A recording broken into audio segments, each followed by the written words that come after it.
morning, guys. Welcome back to the channel. Today is our second and final last day here in Montana. We're gonna go rip the sub.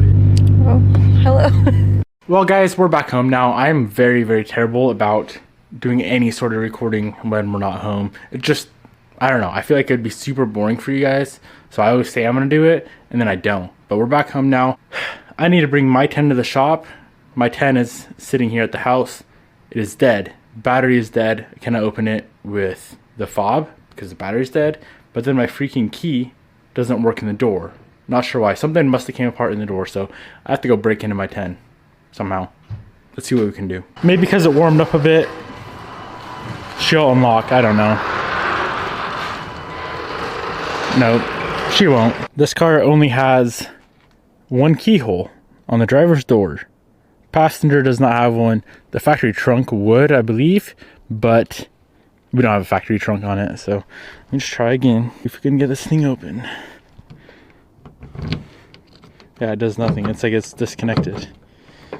So freaking annoying, dude. What else could I do? Break a window? I don't want to fuck up the wrap is the big thing. I really don't want to mess the wrap up. So I have a metal or a wooden spatula to pry the door a little bit, and then I have this metal coat hanger that I bent straight. Let's see what we can do.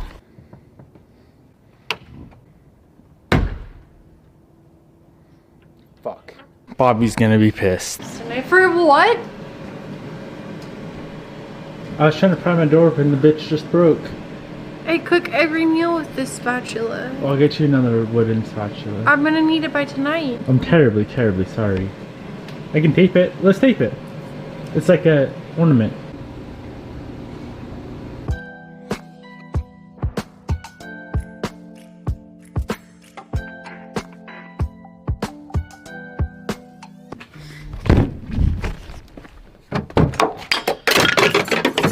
Yay!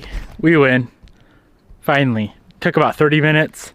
Didn't really mess up the car. Maybe a tiny bit. Let's see. A little bit of vinyl wrap. Black wrap right there. Not a big deal. I was so close to just breaking the freaking window, but I'm going to go to the shop and I'm going to fix that door lock and then we can work on Jared's car. Let's get old girl fired up first. Pop the hood.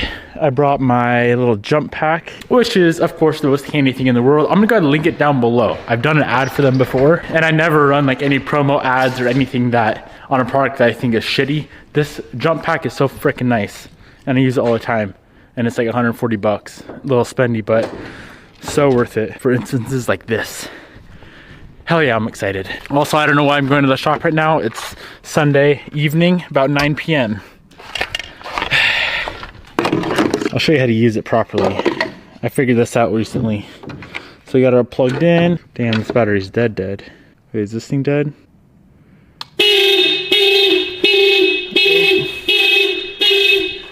Oh. That sounds weird. That scared me, even though I knew it was gonna happen. So on the Fantic, to get 15 or 14 volts, hold down the power and hold down that little light button on the side at the same time, and it'll be like a jump. So it shows my battery's at 2 volts. Let's hold down the 2 buttons. 15 volts, ready to fire up.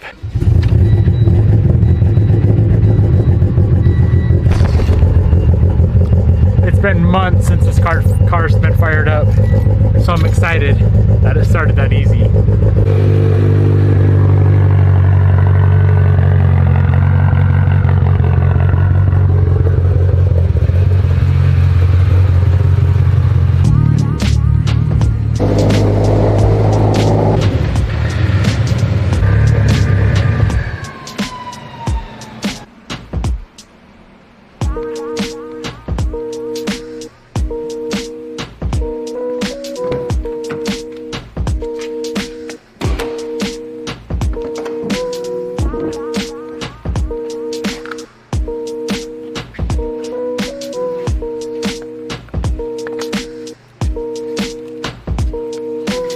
So we made it to the shop. This car is definitely more fun to drive than I remember, so I should probably start driving it some more. It's so sick.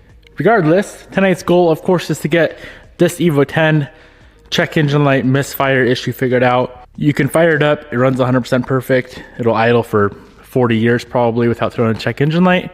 And then as soon as you rev it up at all, like you hit 2000 RPM, RPMs will come back down to idle.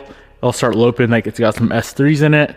It'll throw a check engine light P0017, which is a cam/crank sensor synchronization code. Did some research online because I've never had that code before. So what we're gonna try is pulling solenoids and cam sensors and crank sensors off this car and putting them on there. So the cam sensors are both very, very easy to remove. One solenoid is easy to remove. The one on the back, the exhaust side, intake side solenoid, a bit of a bitch. So we're gonna save that for last. Let's go swap the solenoid, see if that fixes it. If not, we'll swap parts back to this car and then start trying the cam sensors. If those two don't fix it, then we're gonna have to pull off power steering pumps on both cars, which I do not wanna do, and we can swap out the intake solenoid. I don't know what I would do right now if I didn't have another Evo 10. Probably just diagnose it with like my brain, if that makes sense.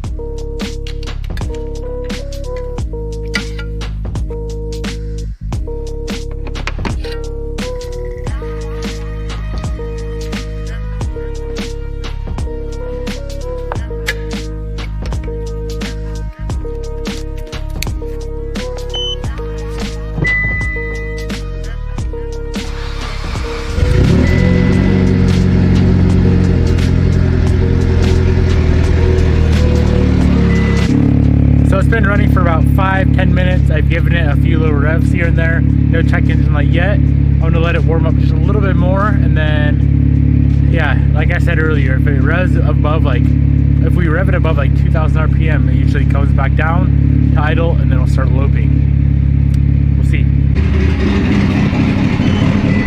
Sure as shit, a couple minutes later, she starts loping. Yeah, same code. Damn.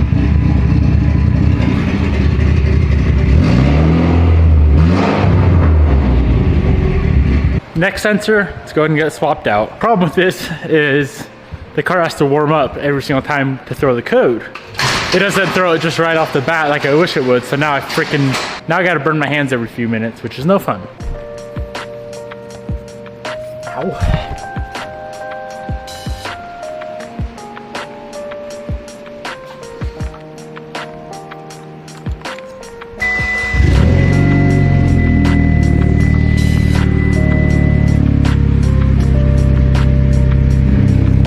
Didn't clear the code. Wait, hold up.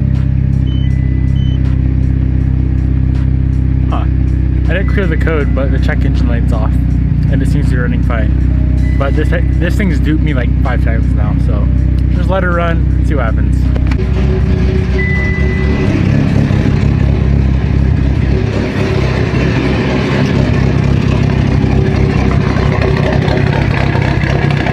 I'm starting to wonder if it's something else, not like sensor related. It's so weird because you fire the car up and it's perfect. It doesn't misfire at all. It's 100% good to go.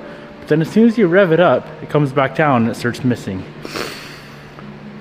It's probably something really, really easy that I'm just overlooking.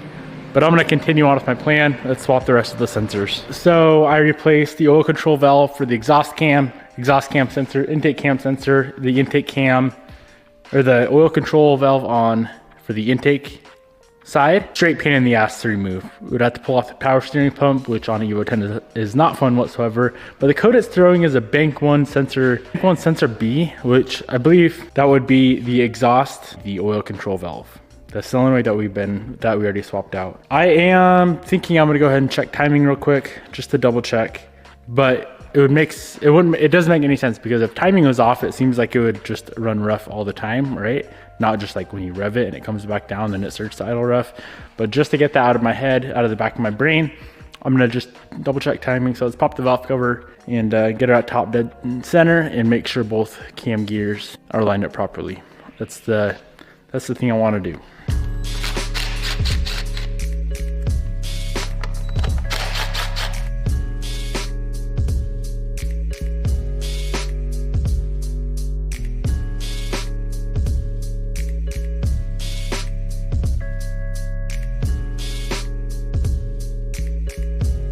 so I don't see anything weird under the valve cover. The timing is spot on. Next thing we are gonna check. I talked to Exigent Solutions. Ryan over there has been kind of helping me out. It is their motor in the car. I'm not saying